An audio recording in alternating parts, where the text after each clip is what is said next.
آج 14 شوال المکرم اور کل 15 شوال المکرم.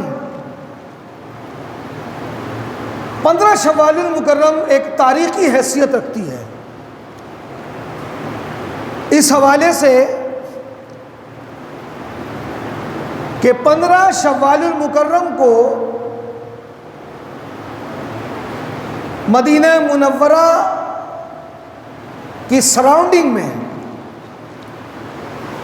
ایک عظیم معرکہ ہوا جسے غزوہ احد کے نام سے جانتے ہیں.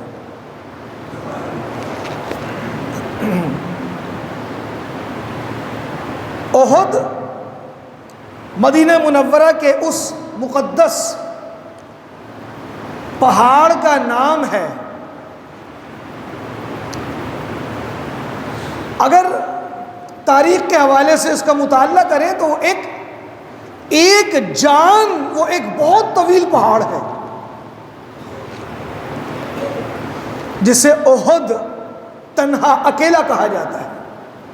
ایک تو یہ وجہ کتابوں میں تحریر ہے کہ جبل احد کا نام احد کیوں ہے، اور اگر اس کو فضائی منظر سے دیکھیں تو وہ کھڑے ہوئے ایک اونٹ کے پاؤں کی مانند ہے. یہ بھی کتابوں میں لکھا ہے. سید عالم نور مجسم شفیع معظم نبی مکرم صلی اللہ علیہ وسلم کو احد سے بڑا پیار تھا، اور احد سے پیار ہونے کی ایک وجہ علماء نے یہ بیان کی کہ چونکہ وہ ایک تنہا یکتا اکیلا احد نام ہے، تو کسی بھی جانب سے ایک ہونے کی وجہ سے اللہ کے محبوب علیہ الصلوۃ والسلام نے اس کے نام کی وجہ سے اس سے محبت کا اظہار کیا، اور یہاں تک فرمایا کہ مجھے احد سے اور احد کو مجھ سے پیار ہے.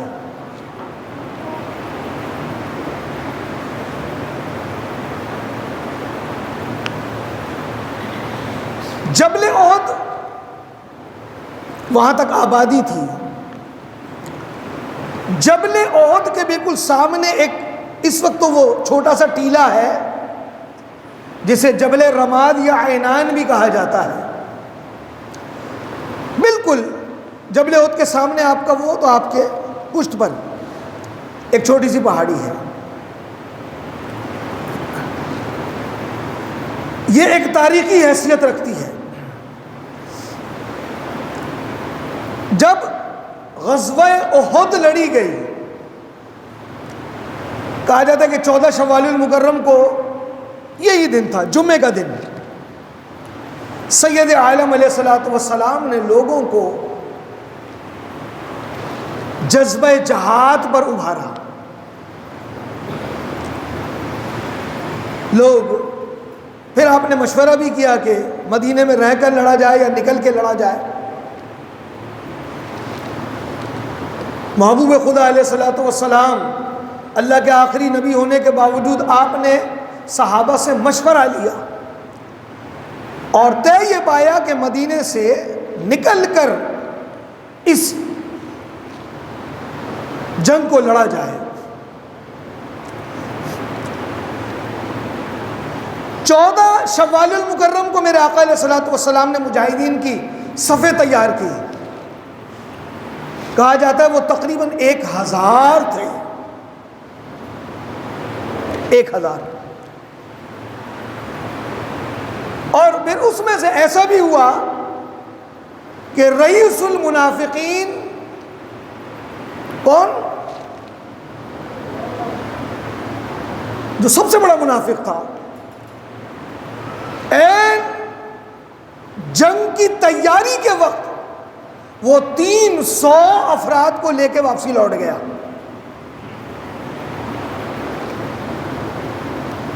ابی بن خلف بڑا ناخلف تھا، وہ 300 لوگوں کو لے کر لوٹ گیا. وہ جگہ آج بھی موجود ہے، ہم نے دیکھی ہے. وہ اور اس بدبخت نے لوگوں کی ذہن سازی کی کہ یار ہم تو مارے جائیں گے. پیچھے سے کفار مکہ جو ہیں ان کی تعداد تو 3000 ہے. اور یہ بات حقیقت ہے کہ جو منافق ہوتا ہے نا اسے اپنے جان کی پرواہ ہوتی ہے. تو وہ 300 افراد، ایک بہت بڑی تعداد ہوتی ہے نا، ان کو لے کے وہ لوٹ گیا. کیا بھائی یعنی تم اور تمہارا خدا لڑے، نعوذ باللہ من ذالک. ایک گھمسان کا رنگ پڑا، مطلب ایک جنگ تھی. وہ مسلمانوں میں اللہ کے محبوب علیہ الصلوۃ والسلام نے شوق شہادت کا جذبہ بیدار کیا تھا. اور ایسا ہی ہوتا تھا جب لوگ جنگوں کے لیے جاتے تھے نا تو خطباء کو ساتھ لے کے جاتے جو جہاد کے فضائل بتاتے، راہ خدا میں شہید ہونے اور جنت پر بلند مقام ملنے کا لوگوں کی ذہن سازی کرتے. تو لوگوں میں ایک بجلی سے پیدا ہو جاتی کہ بس اب مر جائیں گے یا مار دیں گے. لیکن یہ ساری باتیں ایک ثانوی حیثیت رکھتی ہیں. صحابہ کرام کے اندر جو جذبہ تھا وہ اللہ کے محبوب کے مشن کے ساتھ جڑنے کا تھا. کہ محبوب خدا کا جو مشن ہے اس سے وفاداری تھی، اور وہ اپنی جان کی کوئی حیثیت نہیں رکھتے تھے. مختصر یہ کہ 15 شوال المکرم کو جبل احد کے دامن میں جنگ احد یا غزوہ احد لڑی گئی.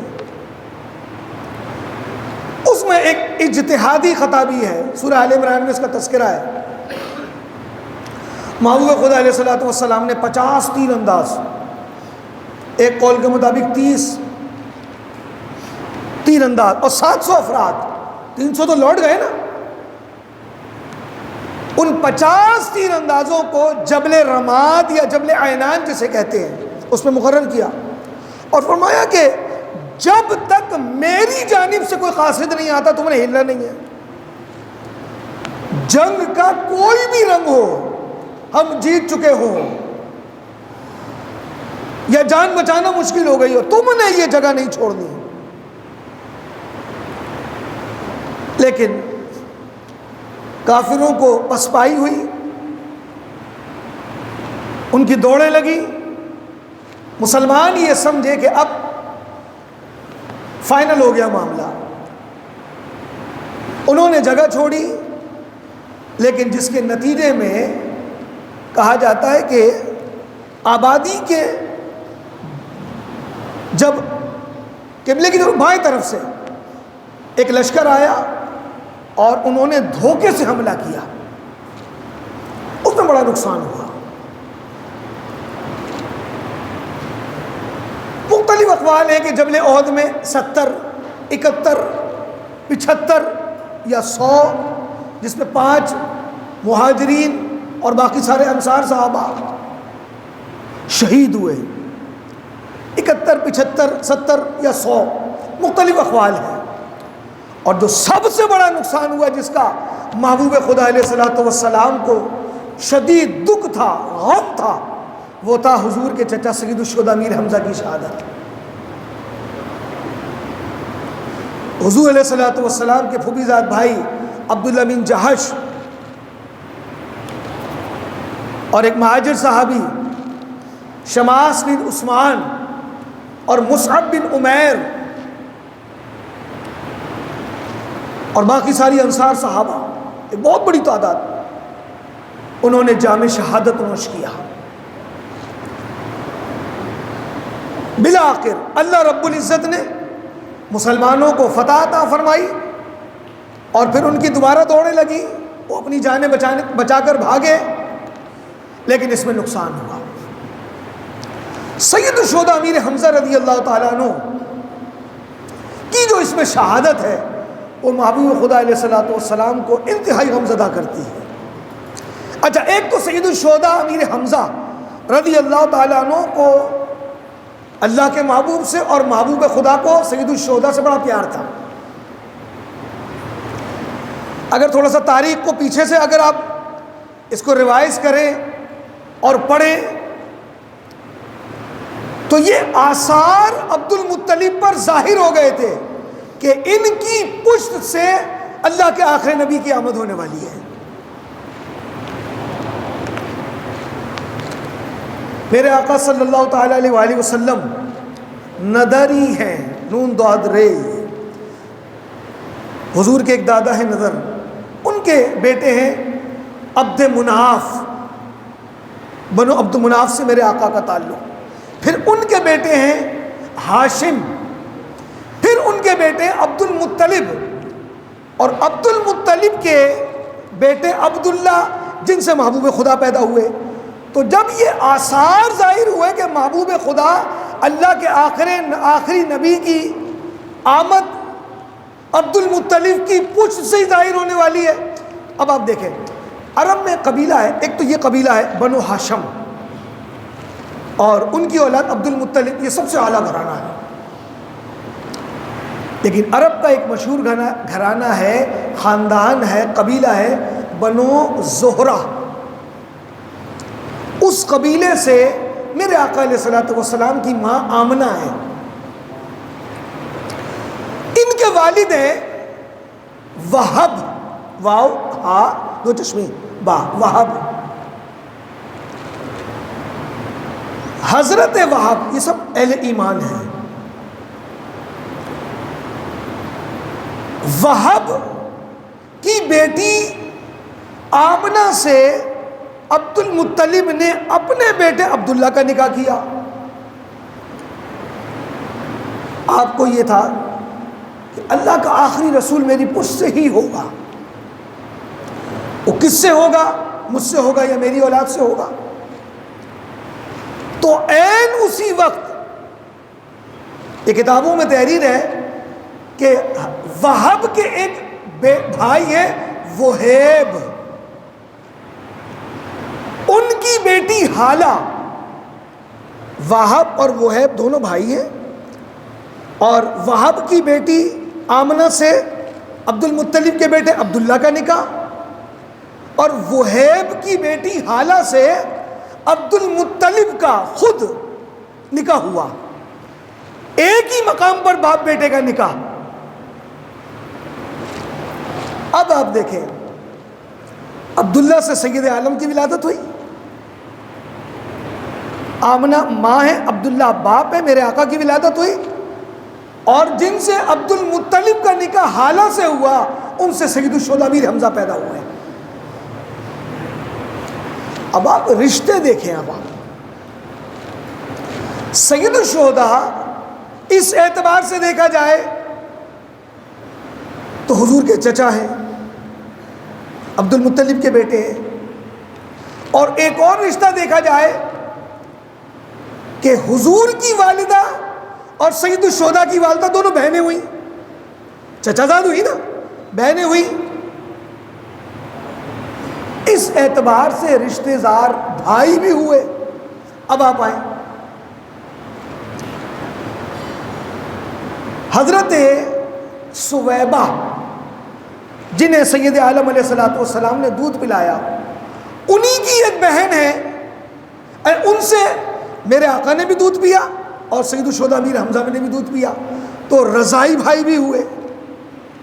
اور جب عرب کے لوگ شہری علاقوں سے بچوں کو لے جا کے دودھ پلاتے، جیسے حلیمہ سعدیہ لے گئی، تو حلیمہ سعدیہ جس طرح رسول خدا کو دودھ پلانے کے لیے اپنے گاؤں لے گئی، تو سید الشہداء کو بھی حلیمہ سعدیہ کی بہن لے گئی، تو اس طرح رضائی بھائی بھی ہوئے۔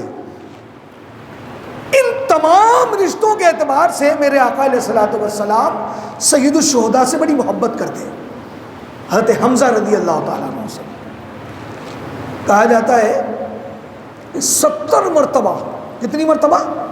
70 مرتبہ سید الشہداء حضرت حمزہ رضی اللہ تعالیٰ عنہ کا جنازہ پڑھا گیا۔ اچھا، جب ان کی تدفین کا وقت آیا تو ام ایمن جو حضور کی پھوپھی ہے، انہوں نے اپنا دوپٹہ، اپنی چادر عطا فرمائی کفن کے لیے، تو سید الشہداء کا سر ڈھکتے تھے تو پاؤں کھل جاتے تھے. اور اسی طرح سید الشہداء جہاں آرام فرما رہے ہیں نا، تو وہ قبر انور، وہ مقدس سرزمین جو ہے، خدا کی قسم اس پہ کسی زمانے میں ترکیوں کے دور میں گنبد تھا. وہ گنبد نہ بھی ہو تو اس کے ذرے آج بھی دلوں کو روشن کرتے ہیں اس سرزمین کے. تو آپ اس کو جب دیکھیں گے تو وہ ایک چھوٹا سا احاطہ ہے، ایک جانب سے آگے کی طرف ہے اور سر کی جانب سے، اور پائنتی کی جانب سے بھی نکلا ہوا ہے. تو کہا جاتا ہے کہ سید الشہداء جس مقام پر مدفن ہے، ان کے بالکل ساتھ یا تو عبداللہ بن جہاش ہے یا مصعب بن عمیر ہے، اور پائنتی کی جانب یا تو مصعب بن عمیر ہے یا عبداللہ بن جہاش ہے. اچھا، عبداللہ بن جہاش بھی حضور کے پھوپھیزاد بھائی ہیں اور ان کے والد عبداللہ ہیں، وہ حضور کے پھوپھا ہیں. اور اگر رشتہ داری حضرت سید الشہداء سے دیکھی جائے تو بہن کے بیٹے ہیں عبداللہ بن جہاش، بھانجے ہیں. تو ان کا بھی معاملہ ایسا ہے کہ ان کا بھی سر پہ اگر کفن رکھا جاتا تو پاؤں کھلتے. تو ہری ہری گھاس سید الشہداء کے قدموں پہ اور عبداللہ بن جہاش کے قدموں پہ رکھی گئی. اچھا، ایک صحابی ہیں، وہ بھی اس میں جنگ میں شہید ہوئے. ضمناً بات عرض کر رہا ہوں، عبداللہ بن جابر. عبداللہ جو ہے ان کے والد جابر، نہیں، جابر بن عبداللہ. حضرت جابر بہت رو رہے تھے، تو میرے آقا علیہ الصلوۃ والسلام نے ان کو سینے سے لگایا، چھوٹے تھے یہ، اور کہا کیوں روتا ہے؟ تجھے بتاؤں میں کہ جب تیرے والد کی روح رب کی بارگاہ میں حاضر ہوئی تو سب سے پہلے اللہ نے اپنی شان کے مطابق سب سے پہلے جس سے مصافحہ کیا، اے عبداللہ، وہ تیرا باپ تھا.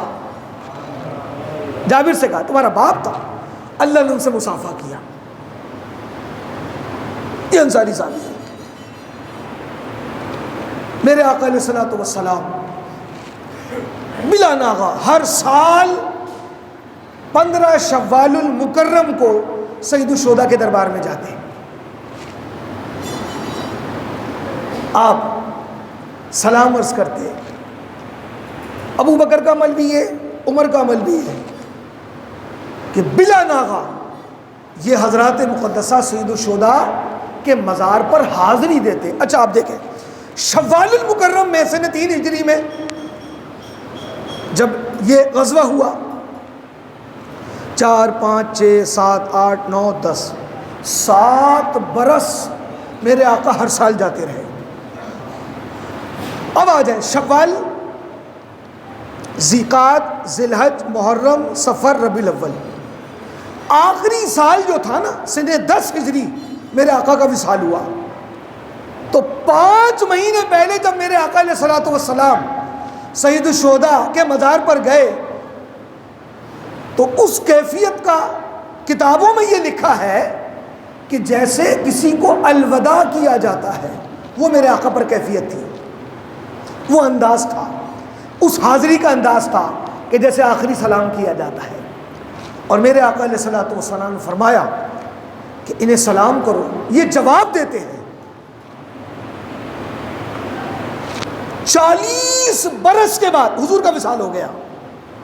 صدیق اکبر کا دور بھی گزر گیا، فاروق اعظم کا بھی دور بھی، عثمان غنی کا بھی، علی کا بھی. جب تخت خلافت پر امام حسن نے حضرت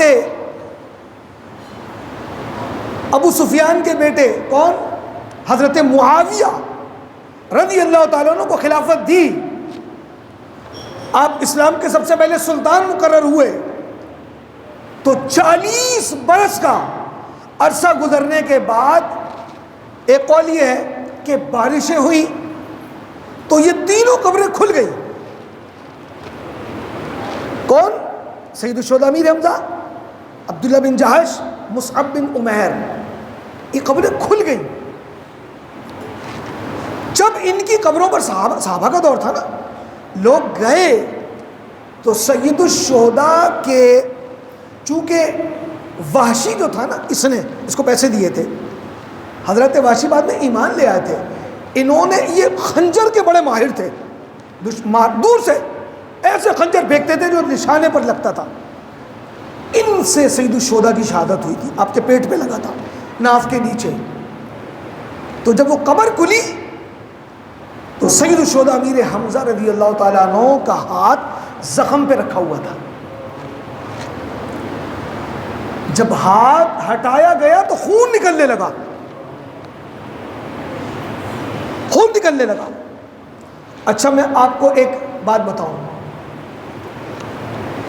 جب بندہ انسان مرتا ہے، اللہ ہم سب کے لیے آسانی عطا فرمائے، مرتا ہے نا تو اس وقت جسم تھوڑا گرم ہوتا ہے، پھر آہستہ آہستہ ٹھنڈا اور اتنا سخت ہو جاتا ہے جیسے لوہا۔ ہاتھ سیدھے کر دینے چاہیے، سر کے نیچے تکیہ نہیں رکھنا چاہیے، بعد میں اٹھا رہ جاتا ہے، پھر وہ لوہے کی طرح سخت ہو جاتا ہے۔ پاؤں جدا ہوں تو باندھ دیے جاتے ہیں کہ بعد میں اس ملتے نہیں ہیں، لوہے کی طرح سخت۔ بہت گرم پانی ڈالو، اس کے پٹھے نرم کرو تو پھر وہ آپ جیسا چاہتے ہیں ایسا ہو جائے، ورنہ نہیں ہوتا۔ مجھے بتائیں حیات کسے کہتے ہیں کہ ہاتھ بھی اٹھ رہا ہے اور موو کر رہا ہے، اور دوبارہ رکھا خون بند ہو گیا۔ 40 برس کے بعد ان 3 حضرات مقدسہ کی مقدس لاشیں سلامت تھیں، اور کہا جاتا ہے کہ ایک نہر کی تعمیر تھی، جب پھاوڑا چلایا گیا تو وہ سید الشہداء کے پنڈلی پر پاؤں پر لگا تو خون رسنے لگا۔ مجھے بتائیں حیات اور کسے کہتے ہیں؟ نہ ماننے والے تو قرآن کی آیتیں نہیں مانتے، ان واقعات کو کیسے مانے؟ ایک عام انسان کا جو ہے وہ لاشے کا عالم یہ ہوتا ہے کہ وہ بالکل پتھر اور سریے کی طرح ہو جاتا ہے۔ مجھے بتائیں کہ جس روم پر جسم کی حکومت تھی، میری بات سمجھے، اور اس نے کمالات دکھلائے اور یہ مقام و مرتبہ ملا، اب کوئی اور روح اس پر جسم دوسرا آئے گا اور اسے انعام اخروی ملے گا کیا؟ روح بھی تو پھر شکوہ کرے گی کہ کمال تو روح کا ہے نا، وہ جب اس میں موجود ہوتی ہے، اور جسم نے قربانی دے دی اور کسی اور جسم کو ملا انعام، وہ شکوہ کرے گی۔ تو ایسا ہے کہ رب عز و جل ان روحوں کو انہی مقدس مقام پر لوٹا دیتا ہے۔ سید الشہداء قیامت تک فاعل القربات، مشکلات اور غموں کو دور کرنے والا، میرے آقا نے سید الشہداء کو لقب عطا فرمایا۔ سید الشہداء کا اتنا بلند مقام ہے، امیر طیبہ کہا گیا۔ آج بھی خدا کی قسم اتنی روحانیت سید الشہداء کے دربار میں قربان جائیے۔ مسجد نبوی شریف کے مین گیٹ سے نکلے 2 میل کا فاصلہ ہے، پیدل بھی جا سکتا ہے بندہ، کئی بار جائے۔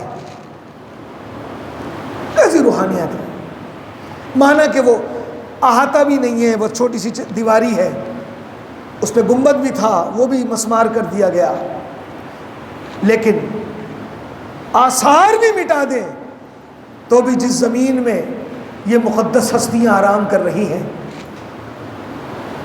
ان سے روحانی کنیکشن جب وہاں کھڑے ہوتے ہیں نا، ایسا ملتا ہے کہ آپ کا دل لگتا ہے اس مقام پر جا کر۔ اللہ رب العزت تمام شہداء احد اور سید الشہداء پر کروڑا کروڑ رحمتوں کی بارشیں نازل فرمائے۔ تو یہ مارکہ کب ہوا؟ یہ 15 شوال المکرم، ایک تاریخی حیثیت رکھتی ہے، اور یہ جو جنگیں اور غزوات ہوئے ہیں نا، یہ پڑھا کریں، سنا کریں، اس سے جذبہ ایمانی بڑھتا ہے کہ ہمارے بزرگوں کو، ہمارے اسلاف کی کتنی قربانیاں ہیں۔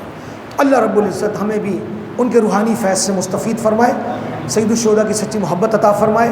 آمین بجاہ سید المرسلین وما علیہ الا اللہ۔